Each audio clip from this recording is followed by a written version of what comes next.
Selamat datang di YouTube channel Inspire Community Center. Kami senang saudara terhubung dengan kami saat ini. Saudara juga dapat membagikan YouTube channel ini kepada teman, kerabat, dan sahabat yang lain. Inspire Community Center atau yang kerap kami sebut dengan ICC terletak di Faith Hotel Cihamplas, Bandung di lantai 6. Setiap minggunya kami mengadakan 3 kali ibadah. Ibadah pertama dimulai pukul 8 pagi, ibadah kedua dimulai pukul 10 pagi, dan ibadah ketiga dimulai pukul 12 siang. Setiap ibadah disertai juga dengan ibadah anak-anak atau yang kami sebut dengan iKids. Jadi tunggu apa lagi? Mari beribadah bersama dengan kami. Saudara, untuk dapat bertumbuh kita memerlukan orang lain. Dan ICC memiliki komunitas kecil yang kami namakan iClick. Dalam iClick, kita bisa bersekutu bersama saudara seiman lainnya, saling membangun dan juga menguatkan. Tersedia komunitas kecil untuk keluarga atau married couple, single, dan mahasiswa atau college. Saudara bisa memilih lokasi atau waktu yang sesuai dengan ketersediaan waktu saudara. Daftarnya di link berikut ini ya. Setiap hari itu baik, sebab ada Yesus bersama kita. Amin. Everyday with Jesus. Saudara bisa mendapatkan renungan setiap hari yang akan dikirimkan ke WA saudara. Hubungi hotline gereja ICC di 081 220 222 111. Devotion, sharing firman Tuhan secara singkat, tayang setiap hari Selasa dan Jumat melalui Instagram ICC Bandung dan YouTube channel Inspire Community Center. Weekly Bible Study. Yuk belajar Alkitab lebih dalam bersama gembala kami, Pastor Chandra Sunjaya. Setiap hari Rabu pukul 6.25 pagi di Instagram @ChandraInspire. Tertinggal atau ingin mendengarkan ulang khotbah mingguan? Tenang, kini saudara bisa memperoleh kumpulan khotbah ICC Bandung dengan cara scan barcode ini dan pilih sesuai dengan kebutuhan saudara. Sebagai pengikut Kristus, kita wajib meneladani apa yang sudah Yesus lakukan. Baptis selam adalah salah satu tanda bahwa kita percaya kepada Tuhan. Baptisan selam diadakan pukul 12 siang atau setelah ibadah kedua setiap minggunya atau weekday dengan appointment. Saudara bisa mendaftarkan diri mengikuti baptis selam di 081 220 222 111. Saudara dapat memberikan persembahan melalui e-banking atau m-banking dan transfer ke nomor rekening berikut ini. Selamat menikmati firman Tuhan yang akan dibagikan. Mari kita catat, bagikan, dan lakukan setiap firman yang kita dengar hari ini. Welcome to ICC, kami bersuka cita saudara bisa beribadah bersama-sama dengan kami. Pada siang hari ini saya rindu bagikan satu kebenaran firman Tuhan saudara. Judulnya The Stage is Yours. Boleh kita bilang sama-sama 1, 2, 3. Part 1, next week the second part. Jadi ini berseri saudara. Saudara, kalau saudara pernah nonton atau saudara pernah suka nonton reality show Britain's Got Talent. Ada yang pernah nonton di sini? Kalau saya suka nonton. Nah saudara, ini adalah isinya orang-orang yang punya talent, bakat hebat. Dari seluruh dunia banyak orang yang datang ke sini. Ada nyanyi, ada dance, I dance one day ke sini. Yeay. Paduan suara ada, sulap juga ada duet dan segala macam. Nah, jebolan dari sini ini menjadi ajang promosi buat mereka bisa terkenal dan ada banyak nama lulusan ini.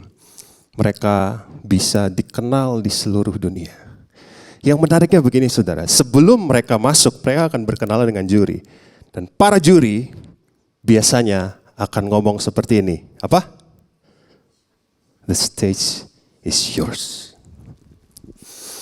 Jadi sebelum mereka tunjukkan bakatmu, biasanya panel juri akan ngomong, the stage is yours. Waktu dan tempat dipersilahkan. Nah saudara, di dalam Alkitab, dari awal sampai akhir, Tuhan berkali-kali mempromosi nama-nama yang sangat banyak, saudara. Tuhan pakai hidup orang-orang yang ada di Alkitab, di promosi hidupnya. Tuhan berikan sebuah panggung di dalam hidupnya. Dan Tuhan bilang, hey, the stage is yours. Waktu dan tempat dipersilakan. Tunjukkan bakatmu dan lain sebagainya. Siang hari ini saya akan bahas satu tokoh di mana Tuhan kerjakan ini di dalam hidupnya. Kita baca sama-sama, saudara. 1 Samuel 17 ayat yang keempat. Boleh kita baca bareng-bareng? 1, 2, 3 yang kencang. Lalu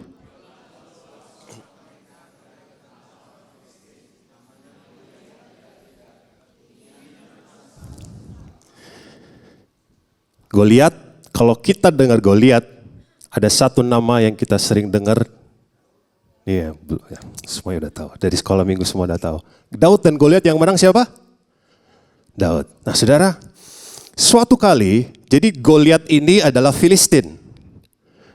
Daud satu kali ada pertempuran antara bangsa Filistin dan bangsa Israel. Jadi bangsa Filistin di sini, bangsa Israel di sini. Mereka sudah ngumpul, pasukannya udah ada semua. Di Filistin ada seorang namanya Goliat. Tingginya kurang lebih 3 meter.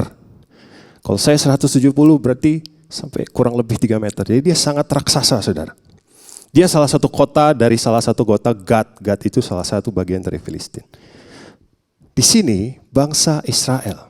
Kemudian kita baca ayat yang kedua. 1 Samuel 17 ayat 10 sampai 11. Jadi bangsa Filistin dan bangsa Israel itu musuh abadi. Musuh kekal dari dulu, ribut terus. Untuk memperebutkan batas wilayah demi kehormatan bangsa dan negara. Kurang lebih seperti itu. Ayat berikutnya. Pula kata orang Filistin itu, Goliat, dia bilang seperti ini. Aku menantang hari ini barisan Israel. Berikanlah kepadaku seorang supaya kami berperang 1 lawan 1. Ditantang. Ketika Saul dan segenap orang Israel mendengar perkataan orang Filistin itu, maka cemaslah hati mereka dan sangat ketakutan.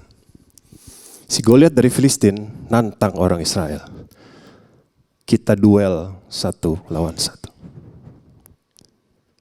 Ayat berikutnya. 1 Samuel 17 ayat 16. Orang Filistin itu maju mendekat pada pagi hari dan pada petang hari. Demikianlah ia tampil ke depan 40 hari lamanya. Saul dan bangsa Israel cemas dan sangat ketakutan. Hari pertama gak ada yang maju dari Israel. Hari ke-10 gak ada yang maju. Hari ke-20, 30, 35 gak ada satupun orang Israel yang berani maju. Semuanya cemas dan ketakutan. Tapi pada hari yang ke-40 datanglah seorang tukang catering, saudara. Nih kita baca sama-sama. 1, 2, 3. 1 Samuel 17 ayat 17. Isai berkata kepada Daud anaknya, ambillah kakak-kakakmu bertih gandum ini, sefa dan roti yang 10 ini, bawalah cepat-cepat ke perkemahan kepada kakak-kakakmu. Pada hari yang ke-40 datanglah seseorang membawa catering untuk kakak-kakaknya. Bawa rantangan, bawa makanan bekal untuk kakak-kakaknya. Daud punya 3 orang kakak yang ada di barisan Israel. Ada Eliab, ada Syama, dan Abinadab. Papahnya nitip, ini untuk kakak-kakakmu. Saudara, Daud kesini datang bukan untuk bertempur. Daud datang ke sini bukan untuk duel sama Goliat awalnya. Tapi Daud ke sini datang hanya untuk bawa makanan. Saudara bisa lihat bagaimana kalau Tuhan membangun momentum Allah di dalam kehidupan seseorang. Bahkan orangnya sendiri pun gak tahu sebentar lagi Tuhan akan promosikan hidupnya. Amin. Tujuannya bawa makanan untuk kokoh-kokohnya. Tiba-tiba singkat cerita duel terjadi antara yang bawa catering ini sama prajurit dari musuh yang sulit banget dikalahkan. Yang menang siapa? Yang bawa catering ini. Kita bukan bahas siapa pemenangnya, tapi yang menarik yang kita bahas adalah kenapa prajurit yang sudah biasa berperang, kerjaannya di perang melulu, bisa dikalahkan sama anak ini yang tujuannya bukan untuk berperang. Ini sangat menarik, saudara. Hitung-hitungan, harusnya yang menang siapa? Yang sudah biasa di perang dong, Goliat. Tapi kenapa? Justru Daud yang menang. Tadi WL-nya namanya Daud.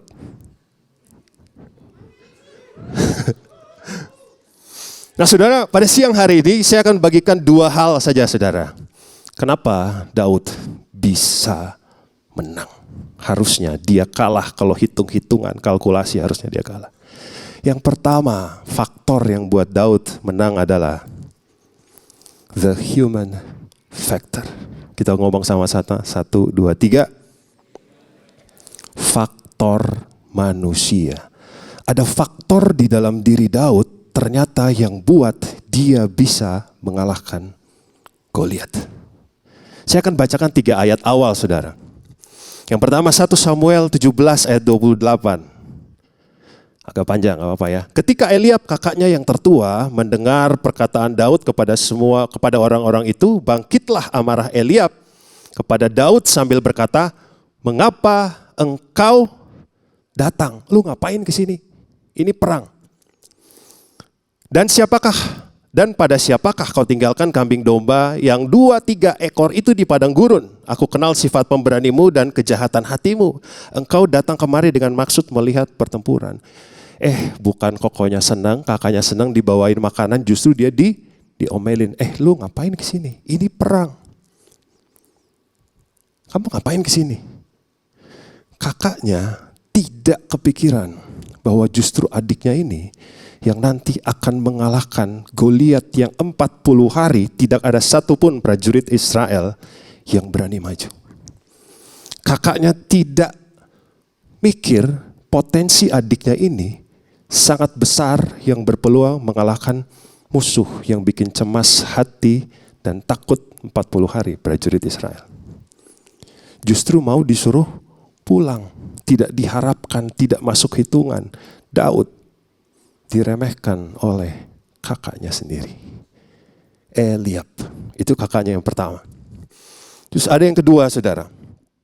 1 Samuel 17 ayat 33. Tetapi Saul berkata kepada Daud, "Tidak mungkin engkau dapat menghadapi orang Filistin itu untuk melawan dia. Sebab engkau masih muda, sedang dia sejak masa mudanya telah menjadi prajurit." Kalau pertama, Daud diremehkan oleh kokonya, kakaknya, abangnya. Yang kedua, Daud diremehkan oleh pemimpin utamanya, yaitu Saul. Eliab dan Daud lagi ribut-ribut kakak adik, kedengaran sampai raja. Raja senang dong, 40 hari gak ada yang datang. Tiba-tiba ada satu kabar baik. Nih ada yang mau maju nih. Tapi pas datang, anak muda yang tidak biasa berperang. Kamu ngapain ke sini? Mau bawa makanan buat kakak-kakak saya. Bisa percaya Saul? Justru yang Saul bilang apa? Tidak mungkin engkau dapat menghadapi Goliat untuk lawan dia. Karena kamu masih muda. Sedangkan dia sejak muda dia sudah menjadi prajurit. Diremehkan. Ada satu lagi yang remehkan Daud saudara. 1 Samuel 17 ayat yang ke-43. Orang Filistin itu berkata kepada Daud, "Anjingkah aku? Maka engkau mendatangi aku dengan tongkat." Lalu demi para allahnya orang Filistin itu mengutuki Daud. Ini siapa? Ini Goliat. Goliat meremehkan Daud. Kata anjingkah aku itu adalah bentuk. Jadi Goliat merasa dilecehkan. Seorang prajurit perang harusnya yang datang tuh yang sepantaran. yang datang anak muda. Maka Goliat merasa dilecehkan dengan kedatangan Daud. Tak kira-kira yang datang seperti ini. Ini bangsa Israel gak mikir, sekeren dan sehebat sekuat saya, kenapa kamu kirim yang seperti ini? Bangsa Israel gak mikir apa? Makanya Goliat bilang, anjingkah aku, maka engkau mendatangi aku dengan tongkat. 3 peremehan, 3 orang yang meremehkan Daud. Dari 3 orang ini tidak ada satupun yang di Alkitab tidak ada tertulis 3 orang ini memuji kelebihan Daud. Gak ada. Semuanya meremehkan. Tapi saudara, dari 3 orang ini gak ada satupun yang bisa mengenali bahwa anak muda ini punya high deadly skill. Anak muda ini punya skill kelas atas yang sangat-sangat mematikan. Apa skillnya, saudara? 1 Samuel 17 ayat 34 sampai 35. Kita boleh baca sama-sama sampai belakang. 1, 2, 3.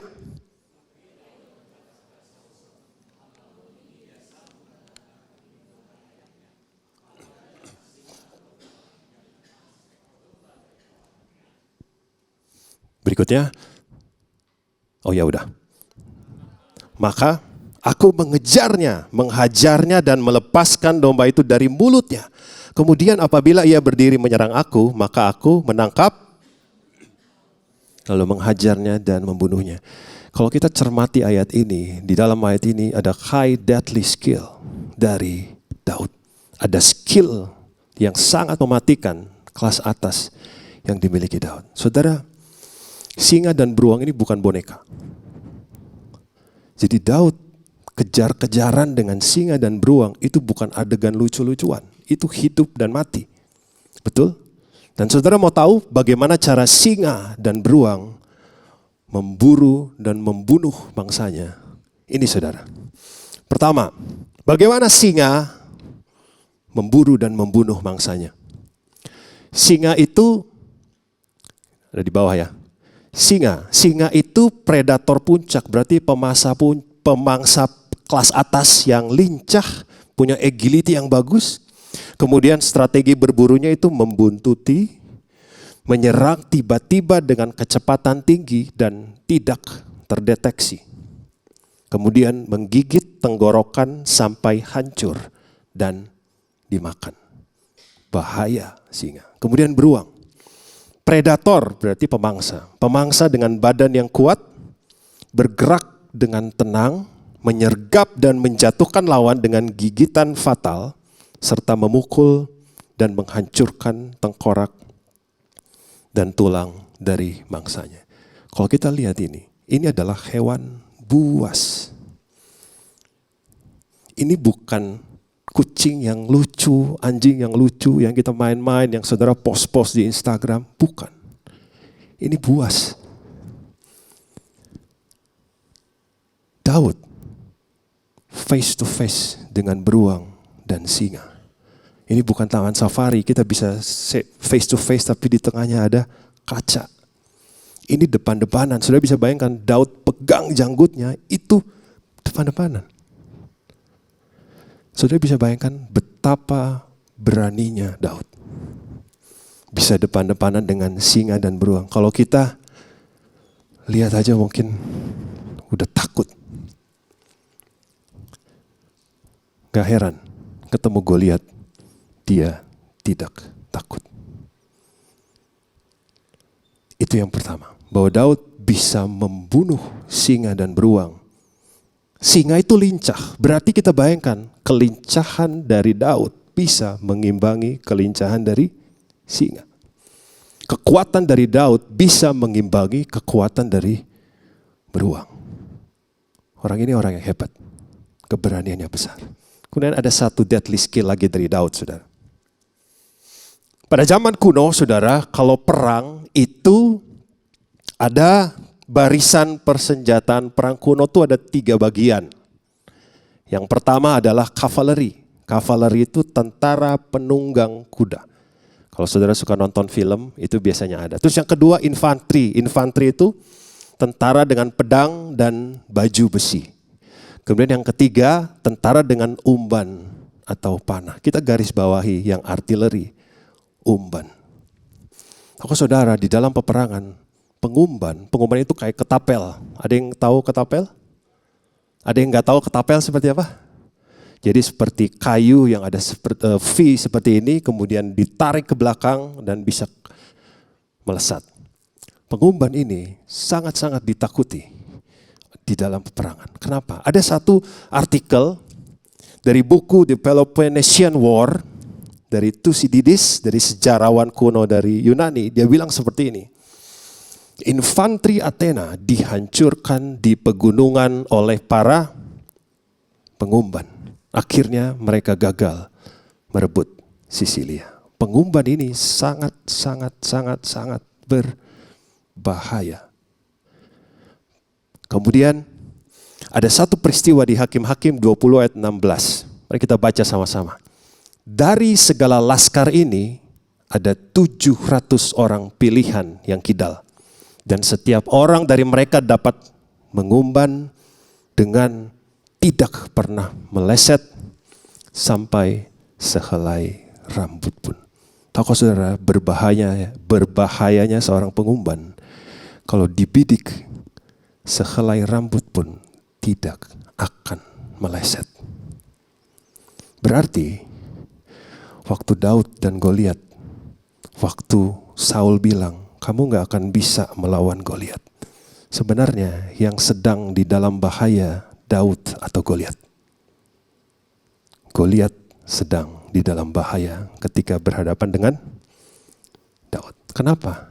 Karena Daud membawa umban yang ditakuti di dalam medan perang. High deadly skill ini tidak dimengerti oleh Goliat, Eliab, dan Saul. Apa yang terjadi, saudara? 1 Samuel 17 ayat 48 sampai 49. Ketika orang Filistin itu bergerak maju untuk menemui Daud, maka segeralah Daud berlari ke barisan musuh untuk menemui orang Filistin itu. Lalu Daud memasukkan tangannya dalam kantungnya, diambilnyalah sebuah batu dari dalamnya, diumbannya, diketapel. Maka kenalah dahi orang Filistin itu sehingga batu itu terbenam ke dalam dahinya dan terjerumuslah ia dengan mukanya ke tanah. One kill shot. Betapa berbahayanya Daud kalau sudah pegang umban. Goliat kalah. Yang ngalahin Goliat adalah anak muda yang diremehkan oleh kokonya.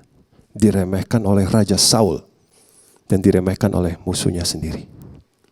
Saudara, jangan pernah remehkan dirimu sendiri.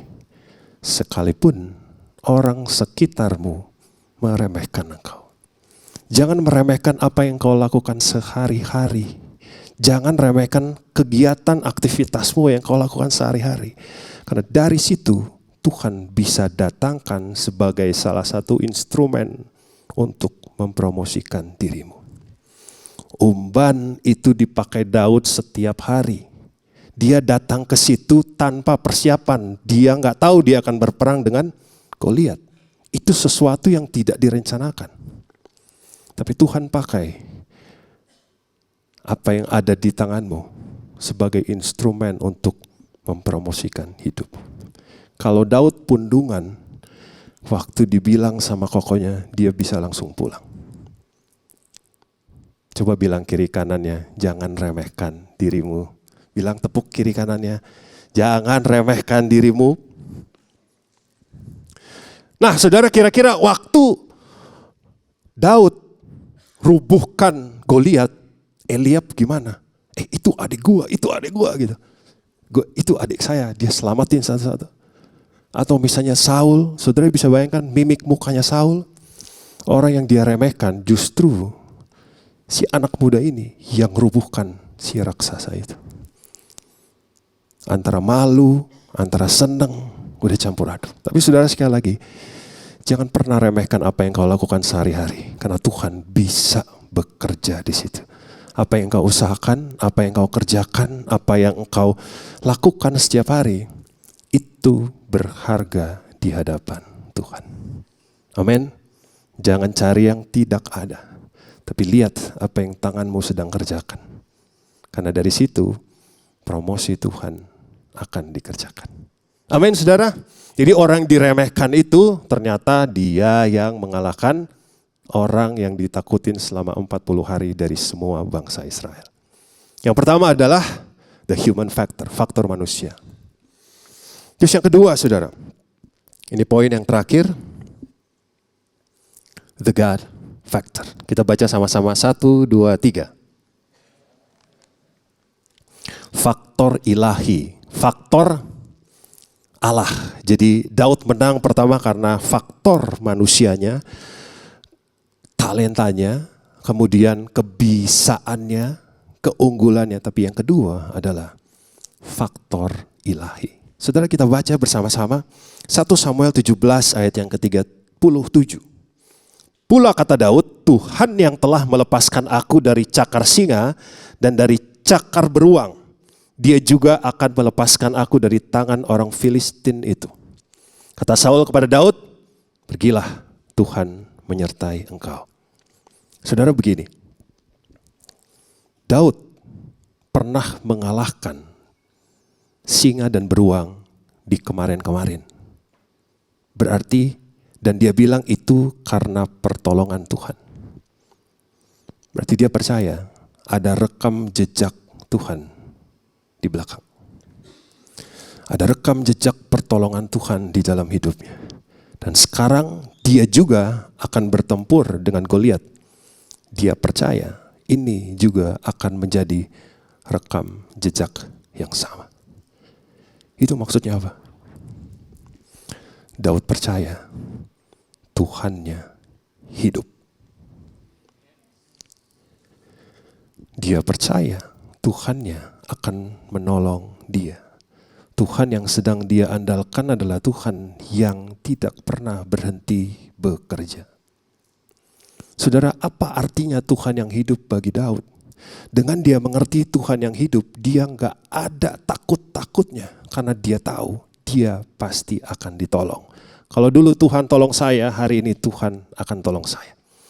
Kalau dulu Tuhan sembuhkan saya, hari ini Tuhan akan sembuhkan saya. Kalau dulu Tuhan bisa buka jalan buat saya, hari ini juga Tuhan bisa buka jalan buat saya. Rekam jejak Tuhan di dalam hidupnya Daud membuktikan bahwa Tuhan yang sedang dia andalkan adalah Tuhan yang hidup. Faktor ini menjadi faktor penentu kemenangan Daud atas Goliat. Amin. Saudara percaya Tuhanmu hidup? Amin. Siapa yang pernah ditolong Tuhan kemarin-kemarin? Boleh angkat tangan? Saudara percaya Tuhan akan tolong lagi hidupmu. Karena rekam jejak Tuhan kita adalah rekam jejak Tuhan yang hidup. Saudara, ada satu ayat, dua ayat terakhir, saudara. 1 Samuel 17 ayat 45. Tetapi Daud berkata kepada orang Filistin itu, engkau mendatangi aku dengan pedang dan tombak dan lembing. Tetapi aku mendatangi engkau dengan nama Tuhan semesta alam, Allah segala barisan Israel yang kau tantang itu. Di sepanjang perikop ini kita akan temukan Daud sedikit-sedikit ngomongnya Tuhan. Sedikit-sedikit ngomongnya Tuhan. Tuhan, Tuhan, Tuhan, Tuhan, dan Tuhan. Ketika dia menghadapi Goliat yang secara fisiknya raksasa. Sesungguhnya gini, saudara. Goliath is physically a giant, but David is spiritually a giant. Goliat boleh badannya yang raksasa, tapi Daud imannya yang raksasa. Yang menang siapa? David is spiritually a giant. Dia seorang raksasa iman, saudara. Ceritanya selesai di sini, kita udah tahu lah ceritanya siapa yang menang dan apa yang terjadi. Sekarang pertanyaannya, balik, the stage is yours. Apakah promosi Tuhan selesai. Setelah Daud bunuh Goliat, terus Daud disuruh pulang sama Saul. Udah pulang-pulang, makasih. Kita 40 hari udah selesai, udah lega, udah happy semua.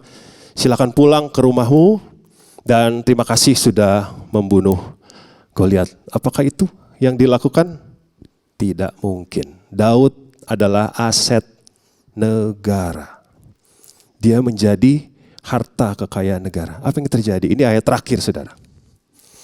1 Samuel 17 ayat 57 sampai 58. Kita baca sama-sama, ini ayat terakhir yang kuat ya. 1, 2, 3.